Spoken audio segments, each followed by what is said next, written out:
तो यहाँ पर 206 नंबर पृष्ठ से चलेगा पहला श्लोक का।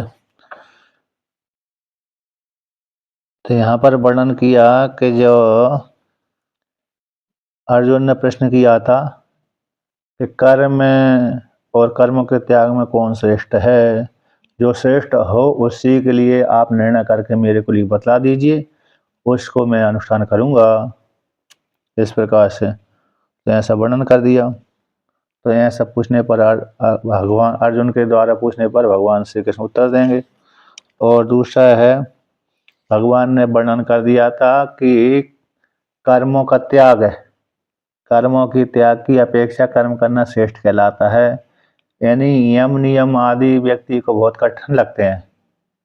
जो कर्मकांडी होता है उसको कहो कि तुम कर्मों को त्याग करके सीधा यम नियम आसन प्राणायाम ध्यान धारणा आदि से युक्त हो जाओ, इससे रहो, तो उसको खराब लगता है, बोले ये तो बहुत कठिन है।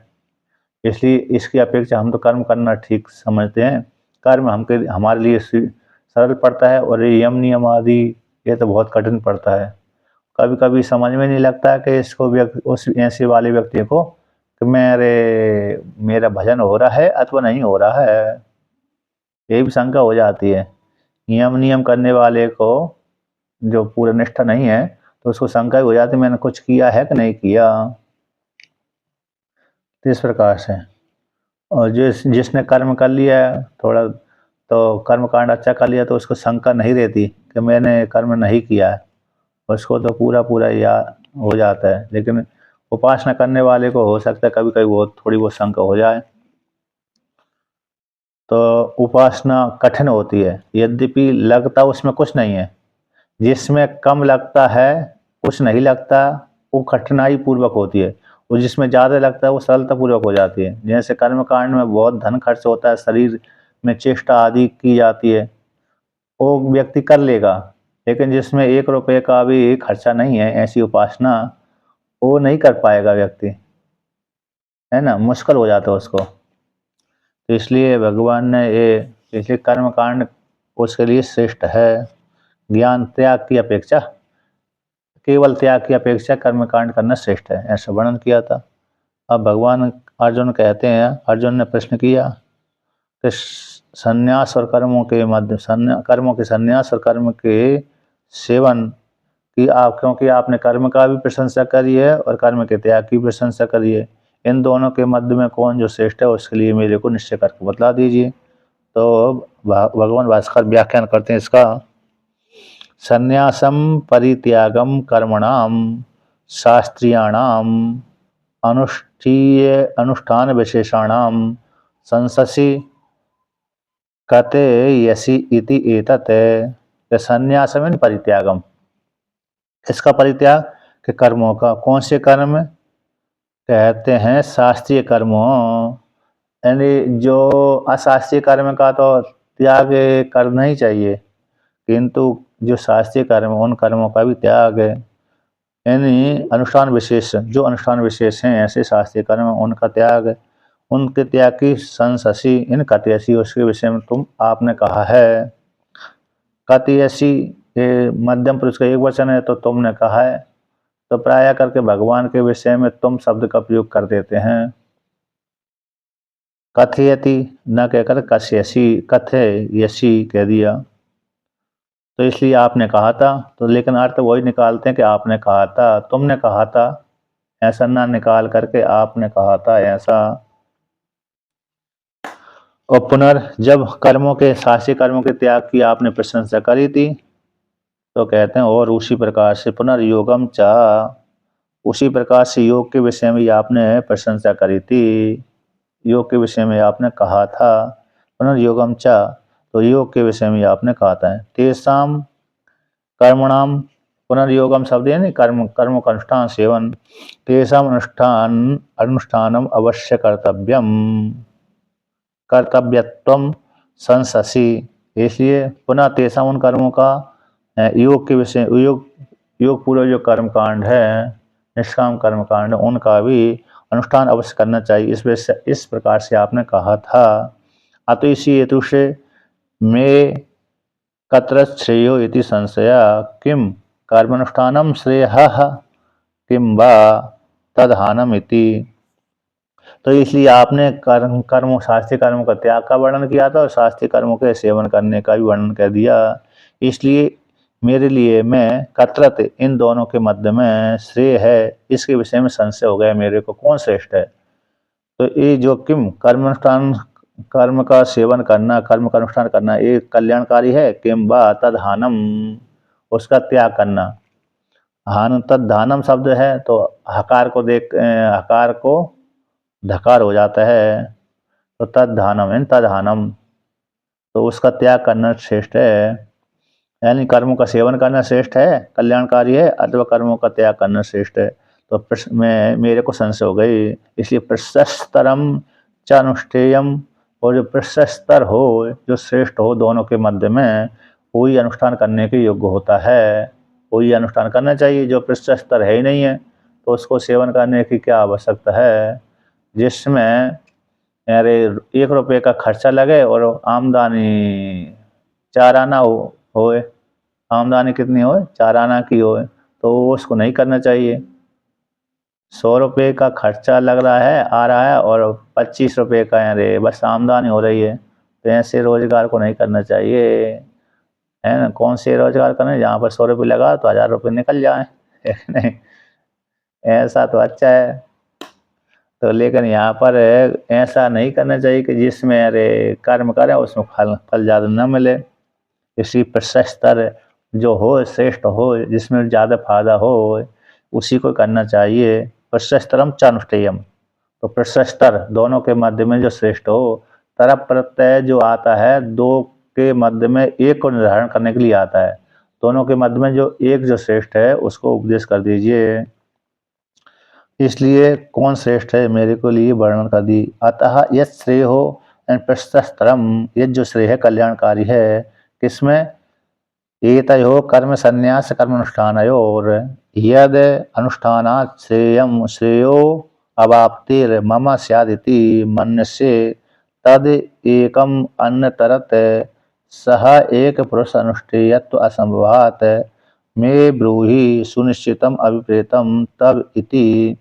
कहते हैं जो श्रेय है कल्याणकारी है दोनों के मध्य में, कर्म के संन्यास में और कर्म के सेवन में जो कल्याणकारी हो उसका मेरे लिए उपदेश करिए, जिसको ग्रहण करके जिसके अनुष्ठान से मेरे को श्रेय की अवाप्ति मम स्यादिति मुझको श्रेय की प्राप्ति हो जाए।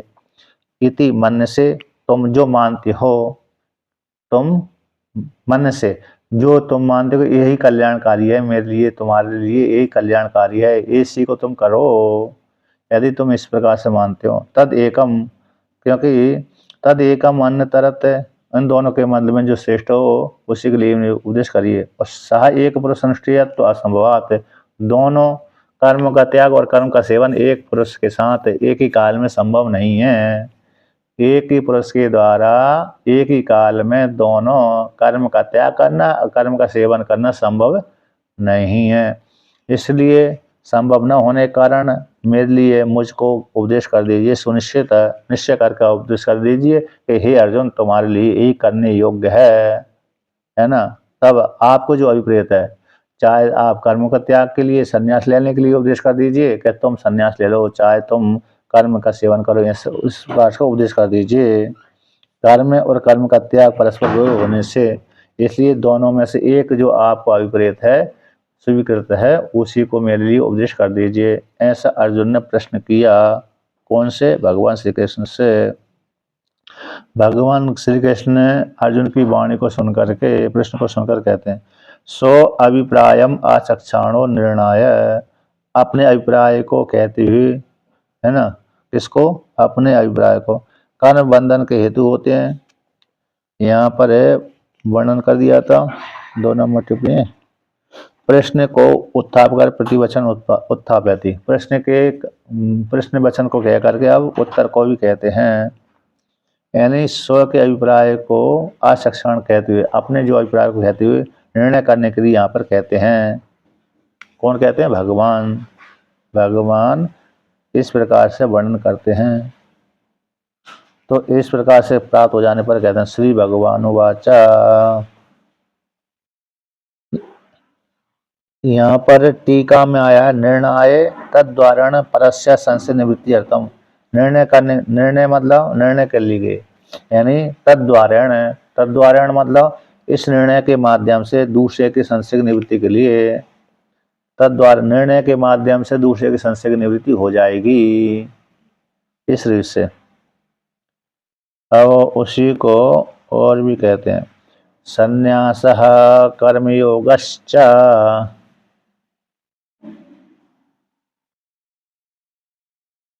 निःश्रेयस्य करावुभौ। तयोस्तु कर्म संन्यासात्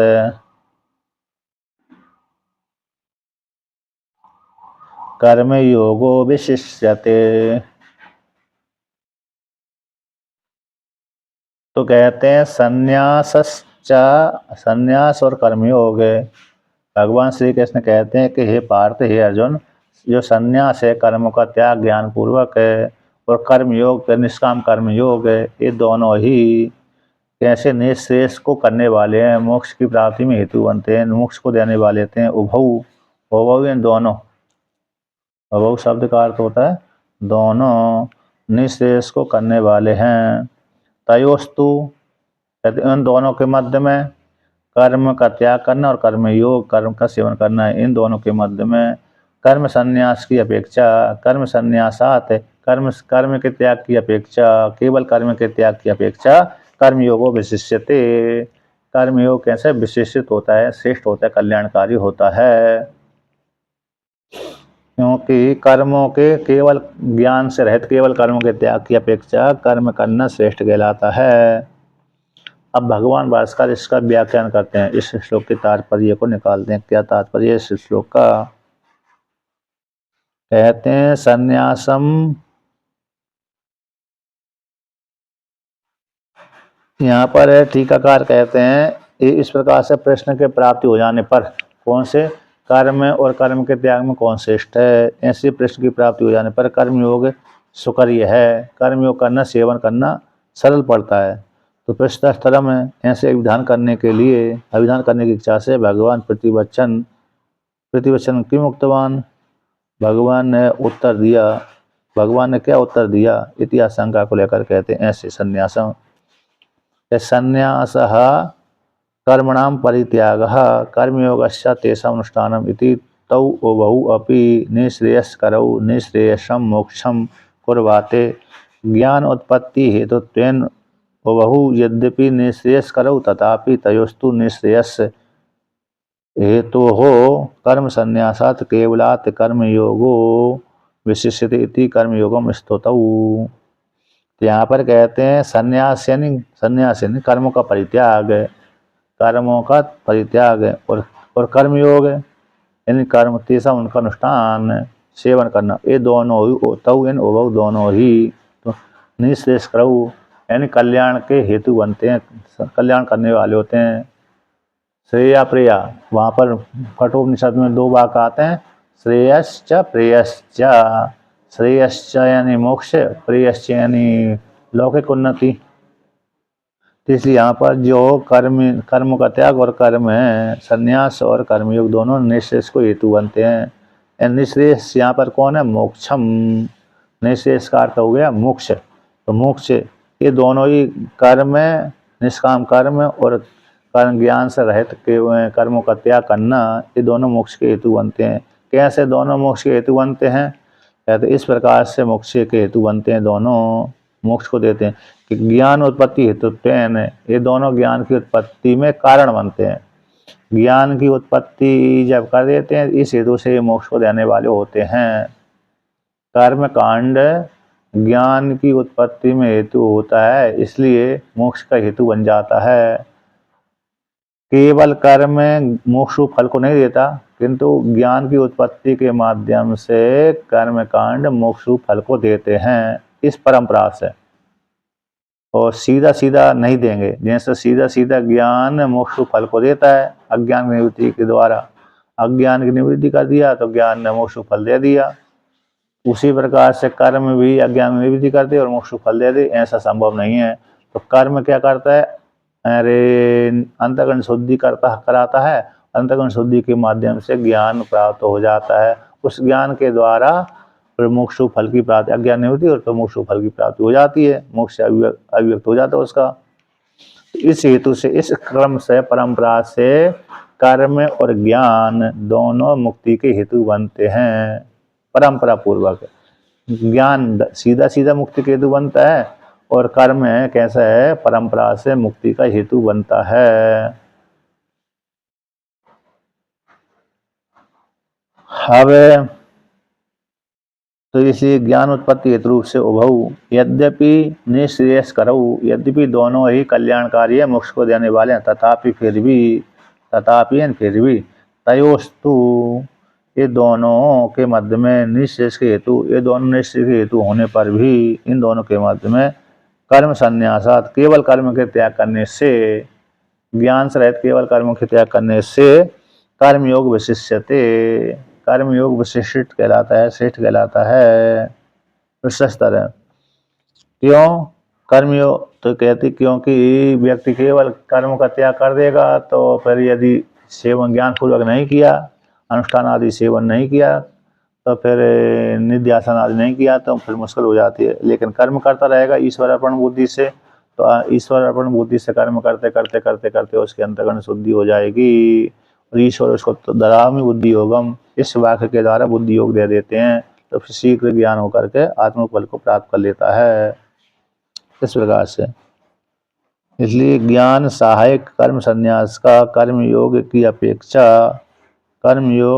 अपेक्षा से विशिष्टतम है। विशिष्ट, केवल कर्मों के त्याग करने की अपेक्षा कर्म सेवन करना अच्छी बात है। अब आगे कहते हैं कस्मात, किस कारण से, कि कर्म बंधन के हेतु है, ये प्रसिद्ध खत्म निःश्रेयस को देने वाले हैं।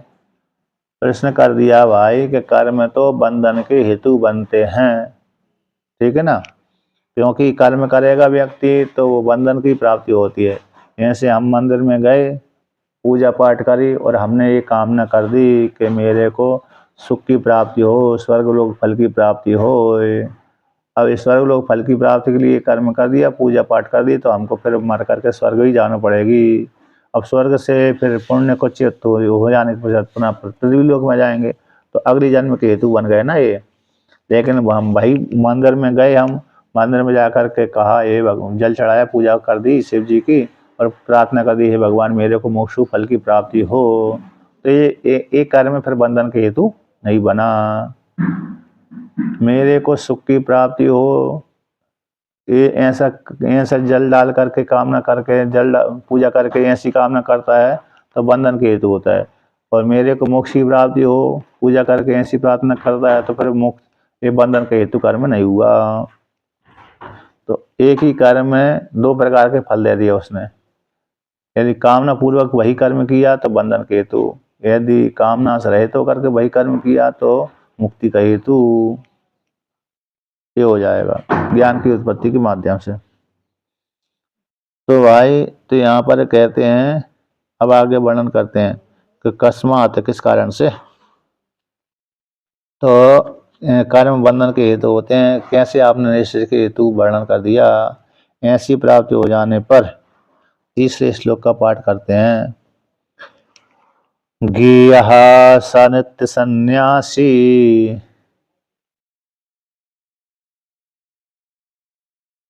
यो न द्वेष्टि न कांक्षति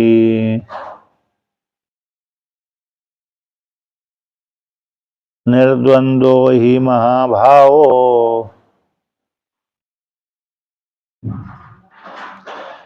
सुखम बंधात् प्रमुच्यते।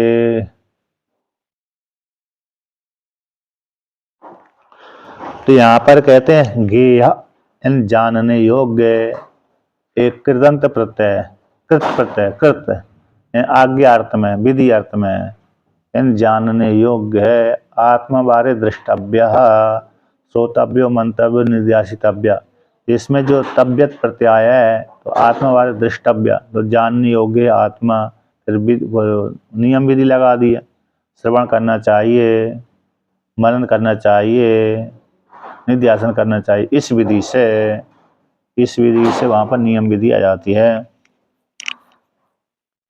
तो यहाँ पर भी ज्ञेय है, जानने योग्य है। क्या जानने योग्य है? सब है कर्मयोगी और नित्य सन्यासी, नित्य त्यागी, वो जानने योग्य है ना। स शब्द से कर्मयोगी लिए और नित्य सन्यासी, इस प्रकार से। तो यो न कांचती न द्वेष्टि, जो कर्म करके द्वेष भी नहीं रखता किसी से और आकांक्षा भी नहीं करता कि मेरे को इस फल की प्राप्ति हो, और कर्मों का फल नहीं प्राप्त हुआ तो द्वेष भी नहीं करता। मैंने इतने दिनों तक कर्म किया, कुछ प्राप्त नहीं हुआ, इतनी सारी संपत्ति मैंने व्यापार में लगा दी लेकिन निकला कुछ भी नहीं, है ना। तो द्वेष हो जाता नहीं होता व्यक्ति को। इतनी तो मेहनत करी, इतनी पढ़ाई करी, इतनी पढ़ाई करके पैसा खर्च किया, सरकार ने नौकरी नहीं दी, है कि नहीं। तो क्या हो जाए, क्या हो, पश्चाताप होता है। तो फिर यही तो कहता है ना, दुखी हो जाता है।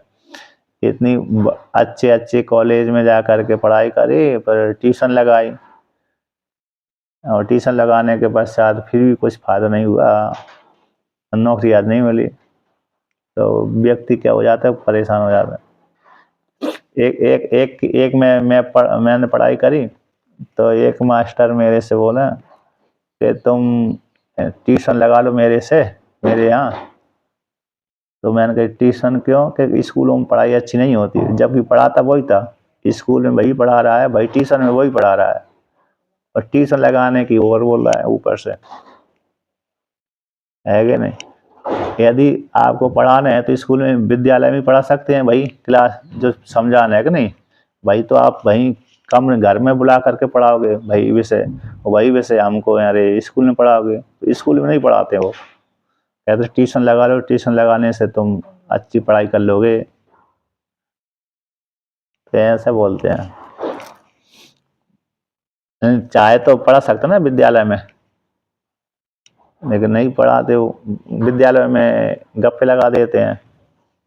और भाई आचार्य घर में जाकर खूब पढ़ाता है। मैंने एक आध महीना उसके यहाँ ट्यूशन लगाई, नाम के लिए मैंने भी लगा ली, देखा 3-3 शिफ्ट पढ़ाता रहता था वो आचार्य। तो ऐसा ही हो गया, तो व्यक्ति खिन्न हो जाता। मतलब यदि यहाँ पर ये जो यदि प्राप्त हो गया तो प्रसन्न हो गया, नहीं हुआ तो खिन्न हो जाता है। तो भेद नित्साह कर्मयोगी नित्य सन्यासी, जो इस प्रकार से द्वेष नहीं करता है, कर्मयोगी जो इस प्रकार से द्वेष नहीं करता है और आकांक्षा भी नहीं करता। यदि प्राप्त हो गया तो प्राप्त हो गया तो कोई ज़्यादा वो नहीं है, और नहीं प्राप्त हुआ तो द्वेष भी नहीं करता।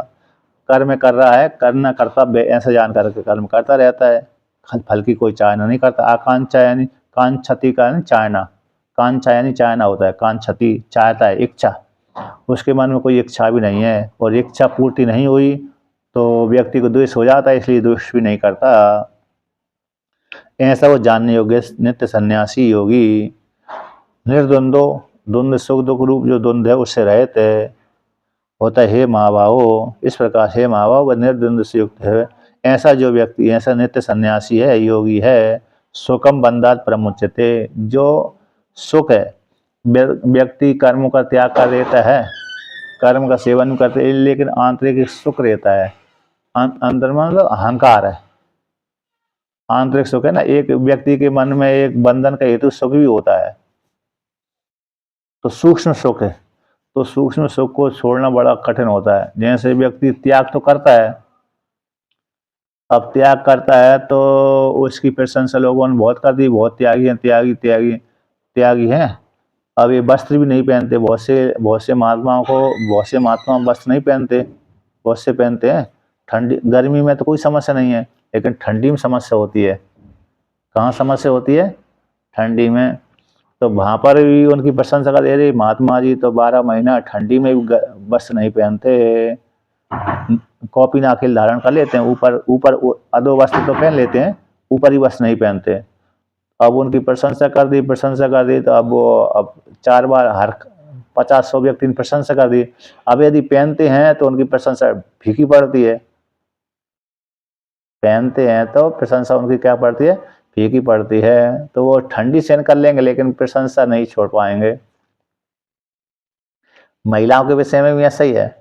महिलाओं के विषय में आपने देखा होगा कहाँ पर, अरे बाराबंकी की आश्रम में था एक जगह बाराबंकी में, तो एक कह रहे थे कि स्त्रियां गई होंगी विवाह आदि में, तो कहते हैं जब तक वहां पर नहीं गई, घर से सज धज के गई थी, स्वेटर ठंडी के समय में स्वेटर पहन के गई, जब तक कार में बैठी रही तब तक वो स्वेटर पहन कर रखी, स्वेटर आदि। अब जैसे ही कार से उतर करके वो जहाँ पर फंक्शन हो रहा था ना, प्रोग्राम हो रहा हुआ, कार्यक्रम हो रहा, वहां पर गई तो स्वेटर उन्होंने वहां पर रख दिया, कहाँ पर, इसमें कार में, और स्वेटर उतार करके वहां पर गई कार्यक्रम में। तो ये किसी ने जो उसके साथ गया वो क्यों कि वहां पर जाएंगे तो वो हमारा जो श्रृंगार है दब जाएगा, स्वेटर के आगे, स्वेटर के कारण दब जाएगा, तो देखेंगे नहीं हम इस प्रकार सुंदर आभूषण पहन के आए हैं, ऐसी साड़ी पहन के आए हैं।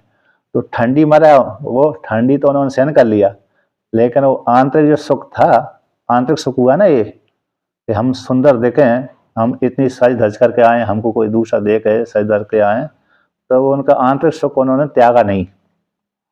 आंतरिक सुख ही तो था, इसलिए आंतरिक सुख यदि ना होता तो ठंडी के लिए ठंडी कारण स्वेटर पहन लेती, लेकिन ठंडी कारण उन्होंने आंतरिक सुख के कारण स्वेटर को भी त्याग कर दिया।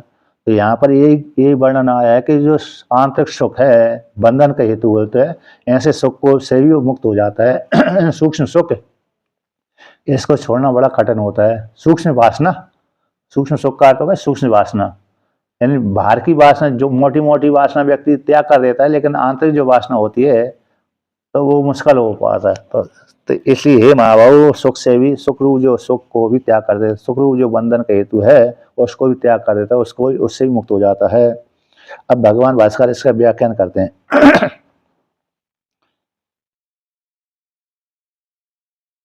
अथवा ऐसा करते हैं, सुख को प्राप्त कर लेता है और बंधन से मुक्त हो जाता है। सामान्य सुख का तो त्याग कर देता है, सामान्य सुख बंधन से मुक्त हो जाता है।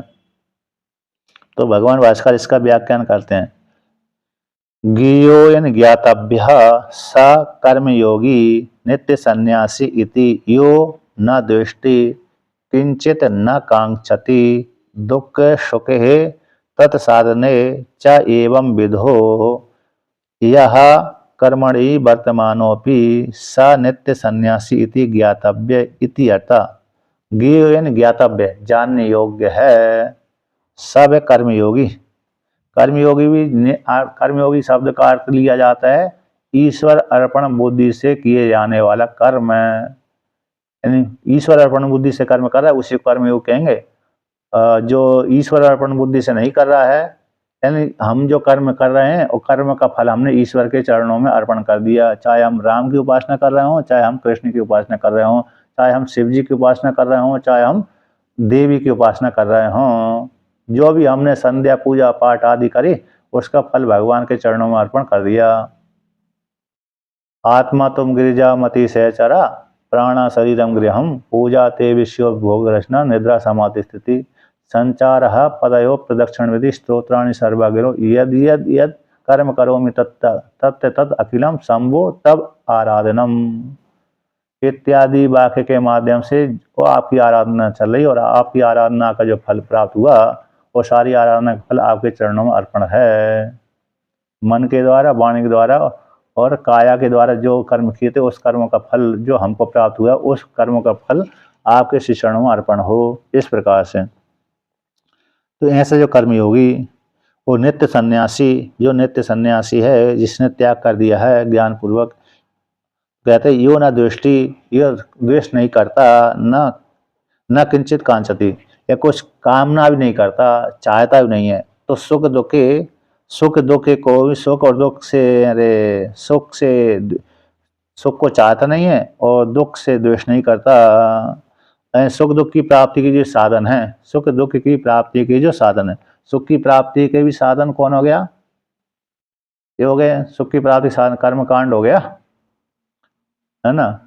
और दुख की निवृत्ति का साधन हो गया, मतलब वो कर्म कांड भी कर लेता है और दूसरा फिर लौकिक साधन भी करता है।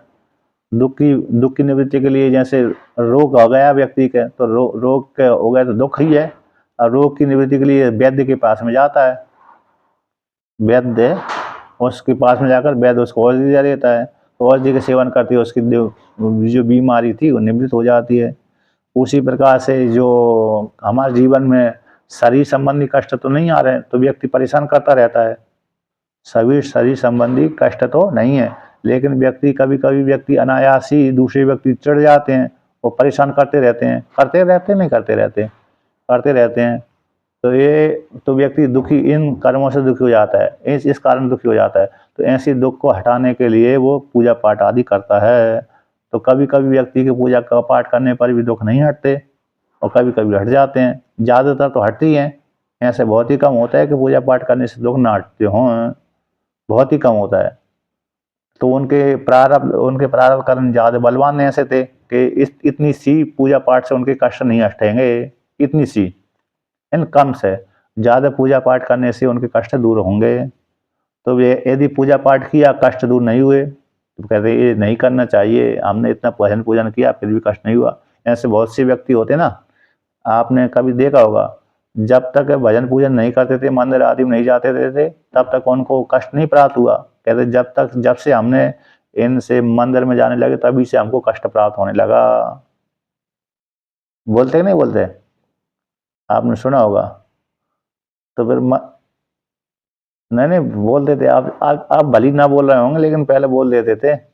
अभी ज्यादा वो अरे मंदिर में जाने की वो लग गई, तो पहले बोलते थे तो फिर वो व्यक्ति मंदिर में जाना ही बंद कर देते थे। तो वो ये नहीं समझते थे कि इस कर्म हमारा पूर्व का जन्म ऐसे ही खराब था, वो कष्ट देने के लिए आगे आ गया। अब जो हमने पूजा पाठ करी इसका फल हमको भविष्य में प्राप्त होगा, ये उसको ज्ञान नहीं था, इसलिए मंदिर में जाना बंद कर देता है, पूजा पाठ करना बंद कर देता है, आरोप लगा देता है। तो इसलिए ये कहते हैं सुख और दुख की प्राप्ति के साधन। इसमें यदि सुख की प्राप्ति का साधन के लिए भी आकांक्षा नहीं, साधनों में यदि सुख की प्राप्ति हो गई तो इसमें आकांक्षा नहीं करता, नहीं हुआ तो द्वेष भी नहीं करता रहता है। एवं भी तो इस प्रकार से जो चिंतन करने वाला, उपासना करने वाला यह जो व्यक्ति कर्मी है, कर्मणि वर्तमानो अपि, कर्म का सेवन करने वाला कर्मी योगी वे वर्तमान सेवन करने, यानी कर्म में वर्तमानो अपि, तो वर्तन करता हुआ भी स नित्य सन्यासी, सब है नित्य सन्यासी ज्ञातव्य। कर्मयोगी भी जानने योग्य है और नित्य सन्यासी भी जानने योग्य है। स शब्द से दोनों ले लिया, कर्मयोगी और नित्य सन्यासी। तो वह इस प्रकार से यानी कर्म का त्याग भी कर देता है, वह भी जानने योग्य है, ज्ञान पूर्वक जिसने त्याग कर दिया अतः उसको नित्य सन्यासी बोलते हैं। जो कर्मयोगी है इस प्रकार से जो राग नहीं करता, द्वेष नहीं करता, फल की प्राप्ति हो गई तो राग नहीं करता, फल की प्राप्ति के लिए आकांक्षा भी नहीं करता, कर्म तो करता है लेकिन आकांक्षा नहीं करता, और कर्म कर रहा है लेकिन उसे नहीं पूरा हुआ तो द्वेष भी नहीं करता। तो ऐसा व्यक्ति तो सन्यासी कहलाता है। कर्म तो कर रहा है लेकिन उससे कर्म की पूर्ति न होने पर द्वेष भी नहीं करता, और कर्म कर रहा है लेकिन फल भी नहीं चाह रहा। तो ऐसा जो सेवन करने वाला कर्मयोगी सन्यासी कहलाता, नित्य सन्यासी हो गया वो, क्योंकि नित्य उसने कर्म का फल त्याग कर दिया ना, नित्य कर्म का फल त्याग करने से नित्य सन्यासी कहलाए, ऐसा वो जानने योग्य है। तो कहते हैं निर्द्वंद्व द्वंद्व वर्जितम ही यस्मात् महाभाव सुखम बंधात अनायासन प्रमुच्यते। द्वंद्व से रहित है, शीतोष्ण द्वंद्व है, ठंडी गर्मी। अभी ठंडी के समय में अरे सूर्य भगवान अच्छे लगते हैं, लेकिन जल तो खतरनाक ही लगता है। गंगा जी में डुबकी लगाना अभी तो है क्या नहीं, गंगा जी में डुबकी लगाते ही ठिठुर जाते हैं।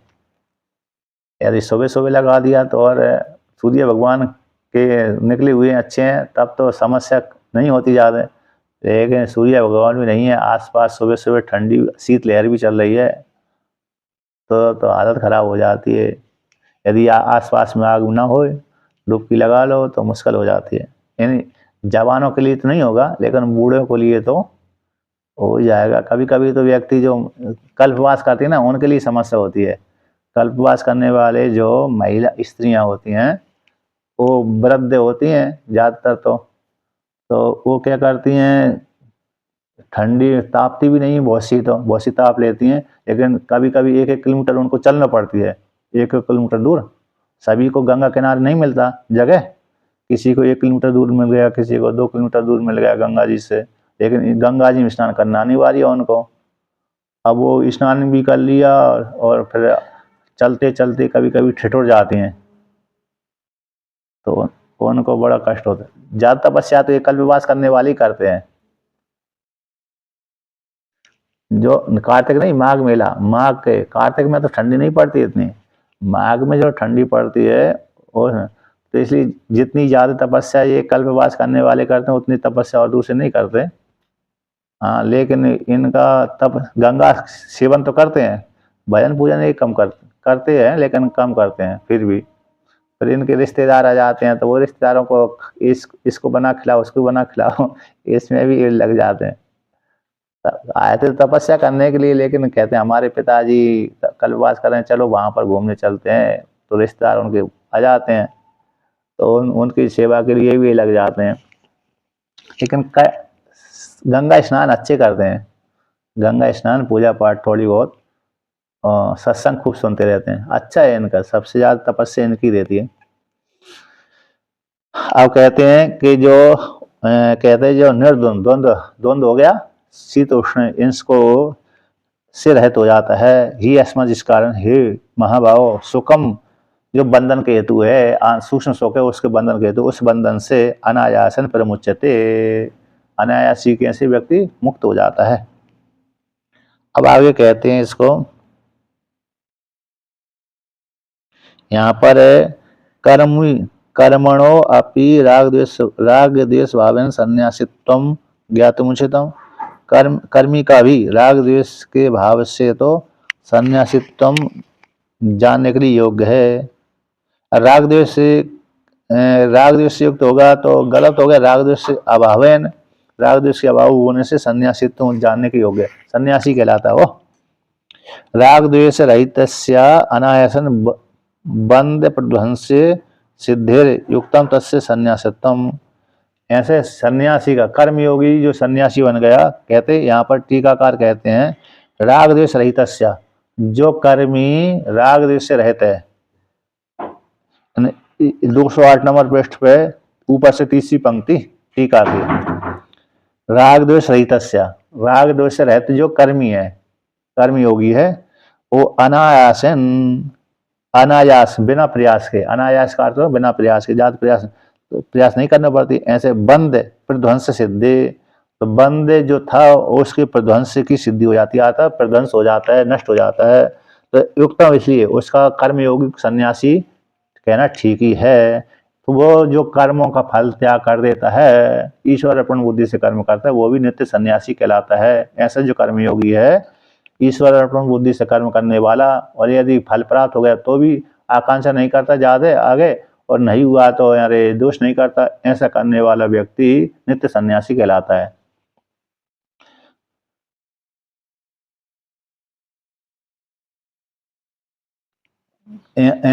केवल कर्मों के त्याग करने से अपेक्षा कर्म करना श्रेष्ठ कहलाता है, केवल कर्मों के त्याग करने से। लेकिन ज्ञान हाँ, केवल कर्मों का त्याग किया, ज्ञान पूर्वक भी त्याग नहीं किया, त्याग करने के पश्चात यदि उसने निध्यासन नहीं किया तो उसकी अपेक्षा तो भाई आपको कर्म करो, अच्छा है। कर्मों का त्याग कर दिया लेकिन अरे आत्मा का निध्यासन नहीं करता, वेदांत का स्वाध्याय नहीं करता है। कर्मों का त्याग कर देते हैं व्यक्ति, लेकिन वेदांत का स्वाध्याय वो से नहीं करते हैं, तो फिर वो उनको इसकी अपेक्षा भाई तुम कर्म ही करो, ठीक ही है। इसलिए तो रामानुजाचार्य भगवान ने द्वैत भाष्य लिखा, संग्रज है,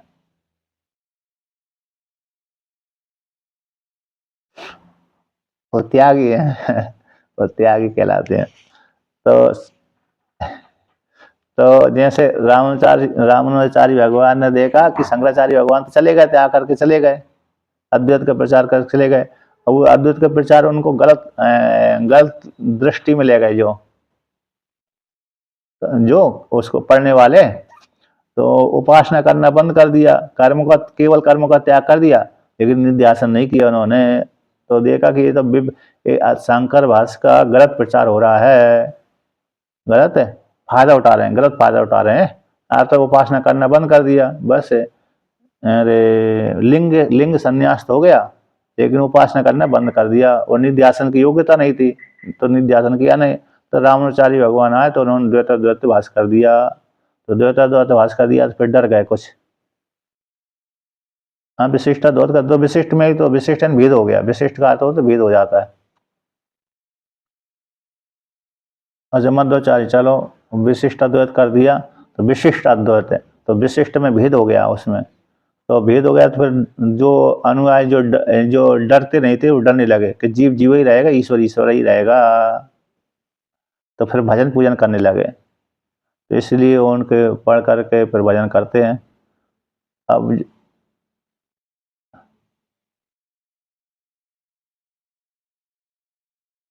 हाँ, तो उसमें उसमें कोई नहीं है, वो तो आचार्य है। आचार्य हैं तो आचार्य जो लिख के गए तो फिर उनका पालन करने वाले तो दूसरे ही हैं, वो तो लिख के चले गए, है कि नहीं। पालन करने वाले तो दूसरे ही रहेंगे। तो इसलिए जो उनका मत का सेवन करने वाले हैं वो भजन पूजन करते हैं बढ़िया। अब जो अधिकारी सन्यास के अधिकारी हैं,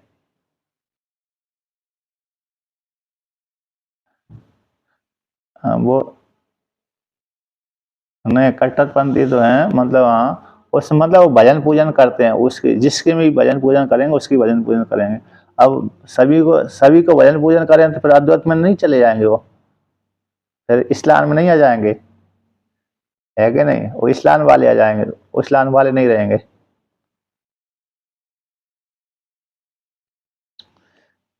नहीं नहीं, उसमें यह है कि यदि सभी में समदृष्टि हो गई तो फिर अद्वैत में प्रतिष्ठित हो जाएंगे, है कि नहीं। नहीं तो इसलिए फिर कोई समस्या नहीं है। लेकिन उसमें यही है कि मैंने तो ये कहा कि जो शंकर भाष्य का गलत अर्थ लगा रहे थे, मतलब उपासना करना बंद कर दिया था, केवल कर्म का त्याग कर दिया, केवल कर्म का त्याग कर दिया और फिर स्वाध्याय नहीं किया, वेदांत का सिद्धांत वेदांत का अनुसरण नहीं किया, तो फिर उनके लिए रामानुचारी भाष्य ही अच्छा है। तो उनके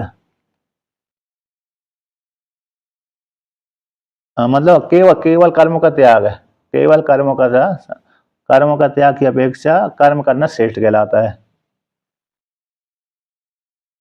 हाँ, उसमें उसमें ये उसमें सन्यास ये नहीं, लिंग सन्यास की मतलब नहीं है, मतलब ये है इसमें शास्त्रीय विधि के अनुसार केवल जो कर्मों का त्याग कर देता है व्यक्ति, कर्म नहीं करता, तो उसकी अपेक्षा कर्म करना श्रेष्ठ कहलाता है। निष्काम कर्म ईश्वर अर्पण बुद्धि से किया जाने वाला कर्म श्रेष्ठ कहलाता है, ये अर्थ यहाँ पर ग्रहण करना है। अब आगे कहते हैं, नहीं तो सभी पे आरोप हो जाएगा, इतना ही है। तो साधु आदि पर न ले जा करके केवल जो कर्म का त्याग कर देता है उसकी अपेक्षा कर्म करना श्रेष्ठ कहलाता है, कर्मयोग कहलाता है, कर्मयोग श्रेष्ठ है, विशिष्ट हो जाता है। अब उसकी ओर कहते हैं अग्नि की भूमिका, चौथी की भूमिका बनाते हैं। कहते संन्यास कर्म योगयोर भिन्न पुरुष अनुष्ठेयोर वृद्ध हो फले अपि विरोधो युक्तो नह तो उभयो निःशेष करत्वम एव इति प्राप्त इदम उच्यते। कहते संन्यास और कर्म योग है, कर्मों का त्याग और कर्म करना, कर्म का सेवन करना भिन्न भिन्न पुरुष के द्वारा अनुष्ठेय है। एक ही काल में दो पुरुषों के द्वारा अनुष्ठेय है, एक ही काल में, लेकिन अलग अलग काल में तो एक ही पुरुष के द्वारा अनुष्ठेय हो सकता है। एक ही काल में तो भिन्न पुरुष के द्वारा अनुष्ठेय होता है, भिन्न भिन्न काल में एक पुरुष के द्वारा अनुष्ठेय संभव हो सकता है। तो संन्यास और कर्मयोग, कर्मों का संन्यास और कर्मयोग दोनों भिन्न पुरुष के द्वारा अनुष्ठेय और परस्पर विरुद्ध वाले हैं, विरुद्ध फल वाले हैं। कैसे हैं? कर्म योग का फल अलग है, संन्यास का फल अलग है। तो विरुद्ध फल वाले होने पर भी, विरोध युक्त होने पर, फल के होने पर विरुद्ध, दोनों का फल में भी विरोध है, यद्यपि दोनों ही विरोध है। यहाँ पर कहते हैं संन्यास और कर्मयोग भिन्न पुरुष के द्वारा अनुष्ठेय और इसी दोनों में परस्पर विरोध होता है। विरोध होने पर और फल में भी विरोध है, इनके दोनों के फल में भी कैसे विरोध है। इसी विरोध होने के कारण न तो वह निःशेष करत्वम, इसलिए दोनों इस कल्याणकारी मोक्ष के हेतु हैं, ऐसा नहीं कहना चाहिए।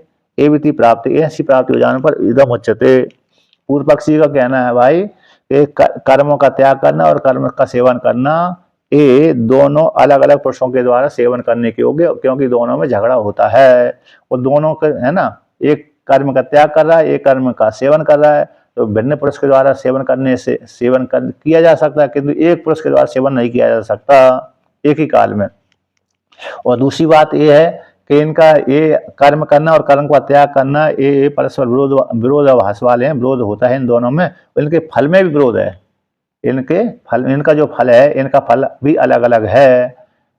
इनका कर्म का फल अलग होता है, त्याग का फल अलग होता है। इसलिए आपने कहा कि कर्म का त्याग करना और कर्म करना दोनों कल्याणकारी हैं, मोक्ष के हेतु बनते हैं। ये कैसे है आपने बोल दिया, कैसे ठीक आपका कहना जो कैसे ठीक हम माने, है ना। कर्म का त्याग करना और कर्म का सेवन करना ये दोनों कल्याणकारी हैं, कैसे हम आपकी बात को स्वीकार करें। ऐसी प्राप्ति हो जाने पर इदम उच्यते, उसको लेकर कहते हैं, क्योंकि भगवान ने दूसरे श्लोक में वर्णन कर ही दिया था। कौन सा कर दिया? संन्यास और कर्म निःशेष के हेतु बनते हैं। तो उसी के प्रश्न कर दिया तो भाई, जबकि भिन्न पुरुष के द्वारा सेवन करने के योग्य होते हैं, ये दोनों फल में भी अलग अलग फल देने वाले होते हैं, इसलिए दोनों ही कल्याणकारी है, मोक्ष के हेतु हैं। कर्म भी मोक्ष को दे रहा है और संन्यास भी मोक्ष को दे रहा है, ये कैसे बन सकता है? ऐसी प्राप्ति हो जाने पर कहते हैं, क्या कहते हैं? चौथे श्लोक का पाठ करते हैं। सांख्य योग पृथक वाला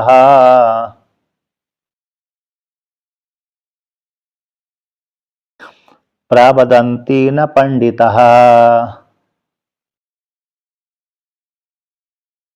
एकेमप्यास्थितः सम्यग्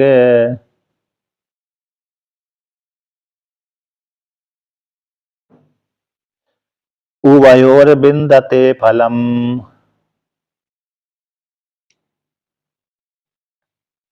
कहते हैं सांख्य और योग है, सांख्य है ज्ञान और योग दोनों पृथक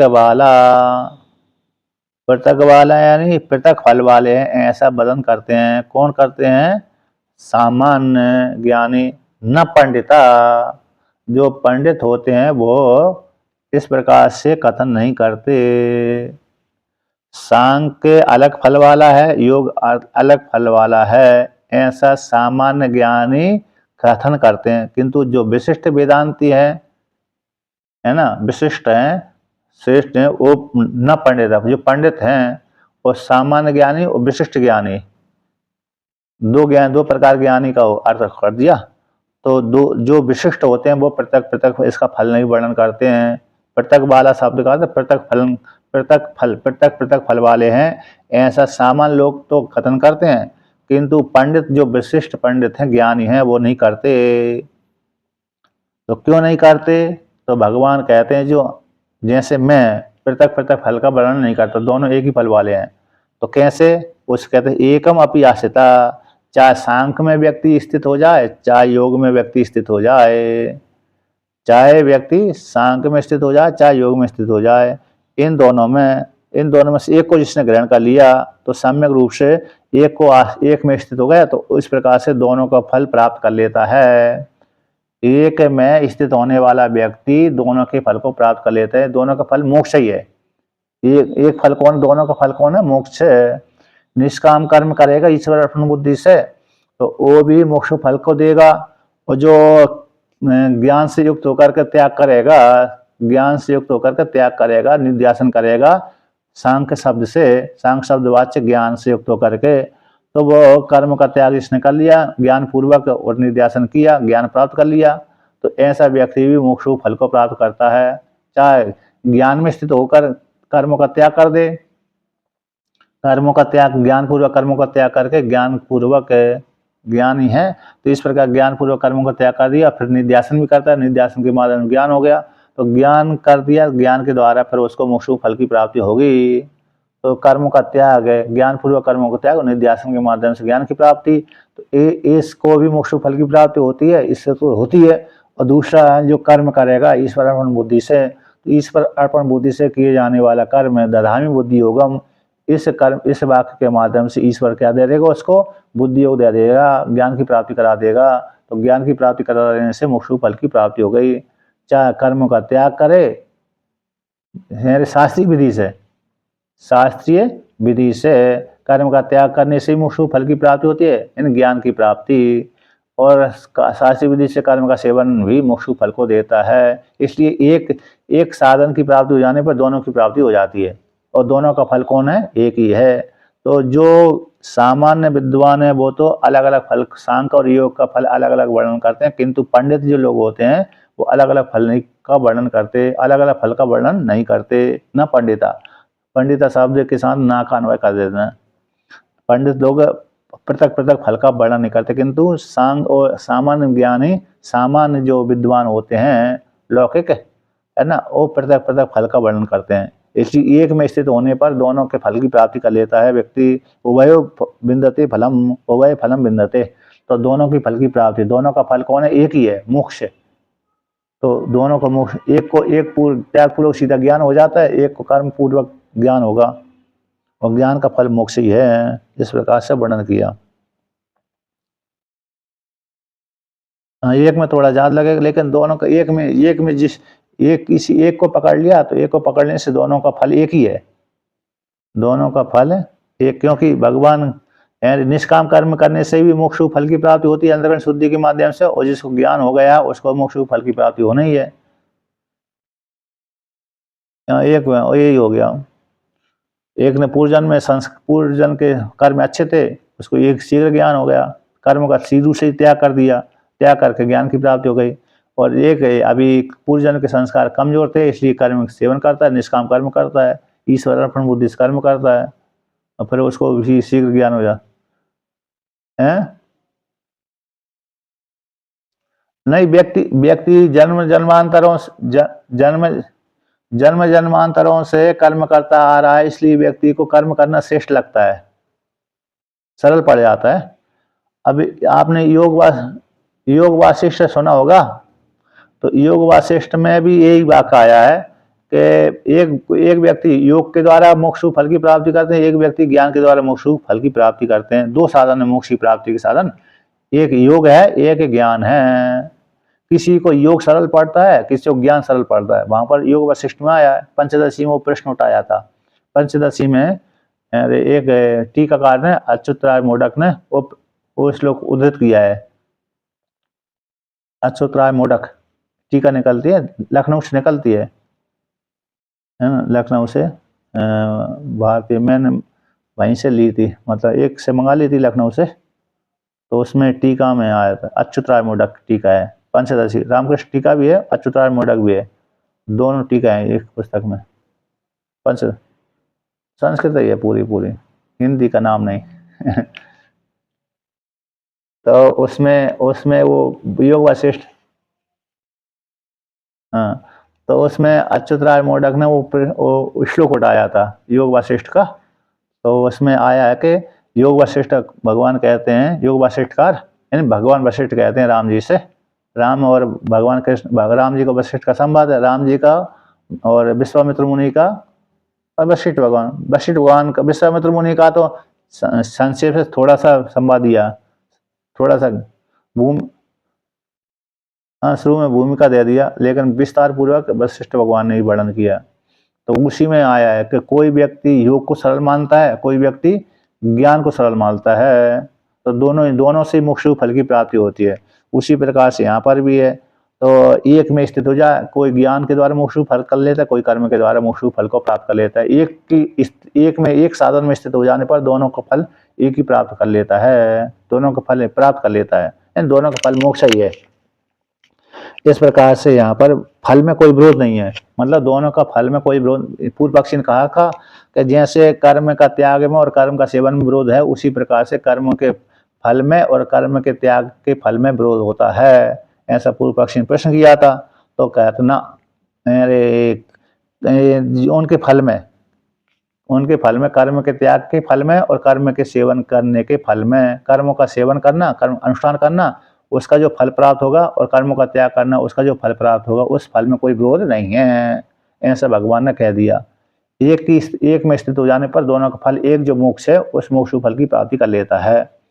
इस प्रकार से वर्णन भगवान ने श्लोक के द्वारा वर्णन किया, उत्तर दे दिया। अब अरे भाष्य के द्वारा भगवान कल देंगे उत्तर।